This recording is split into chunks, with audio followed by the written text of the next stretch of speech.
ಕಂಡ ಕನಸನ್ನು ನಾವೇ ಹೋರಾಡಿ ಕನಸು ಮಾಡಿಕೊಳ್ಳಬೇಕೆಂದು, ಈ ಬಾಳೆಂಬ ಬಾಳಲ್ಲಿ ಯಾವುದೂ ಅಸಾಧ್ಯವಲ್ಲ ಎಂದು ಇಡೀ ಲೋಕಕ್ಕೆ ತೋರಿಸುತ್ತಾ ಬೆಳವಣಿಗೆ ಎಂಬುದಕ್ಕೆ ತಾನೇ ಒಂದು ಉದಾಹರಣೆಯಾಗುವಂತೆ ಬೆಳೆದು ನಿಂತ ಆ ಬಾಲಕ ಮುಗಿಲೆತ್ತರದಲ್ಲಿ ನಕ್ಷತ್ರ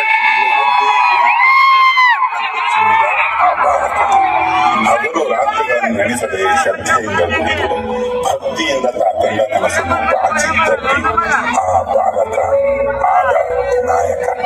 ಬೆನ್ನಟ್ಟಿದ ಕನಸಿಗೂ ಮುಂದೆ ಸಾಗಿ ಇನ್ನೊಂದು ಅಸಾಧ್ಯ ಗುರಿಯನ್ನು ಮುಟ್ಟಿ ಯಾರೂ ಊಹಿಸದ ಇನ್ನೂ ಹಲವಾರು ಗುರಿಗಳನ್ನು ಮುಟ್ಟಲು ಪಣ ತೊಟ್ಟು ಈ ನಾಡಿನ ಅತ್ಯಂತ ಹೆಮ್ಮೆಯ ಅನ್ಲಿಮಿಟೆಡ್ ನಲ್ಮೆಯ ಸ್ಟಾರ್ ಆದ ಆ ಬಾಲಕ. ಈ ಅಸಾಧಾರಣ ಹಠವಾದಿ ಅಭೂತಪೂರ್ವ ಸಾಧಕನ ಹೆಸರೇ ರಾಕಿಂಗ್ ಸ್ಟಾರ್ ಯಶಸ್ಸು ಎಂಬ ಪದಕ್ಕೆ ಯಶ್ ಎಂಬ ಪದದಿಂದ ಹೊಸ ಕಳೆದಿದೆ. ಗುರಿ ಎಂಬ ಪದಕ್ಕೆ ಒಂದು ಹೊಸ ಗುರಿ ಸಿಕ್ಕಂತಾಗಿದೆ. ಸಾಧನೆ ಎಂಬ ಪದಕ್ಕೆ ಒಂದು ಸಾರ್ಥಕತೆ ಬಂದಂತಾಗಿದೆ.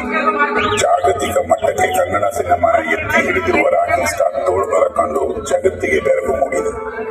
ಇಂಥ ಮಹನೀಯ ವ್ಯಕ್ತಿತ್ವದ ರಾಕಿಂಗ್ ಸ್ಟಾರ್ ಇಂದು ಈ ಹರಿಗೆ ತಮ್ಮ ಮೊದಲ ಸಿನಿಮಾದ ಹೆಜ್ಜೆ ಇರಿಸಲು ಅವಕಾಶ ಮಾಡಿಕೊಟ್ಟ ಇಲ್ಲಿಗೆ ಆಗಮಿಸಿದ್ದಾರೆ.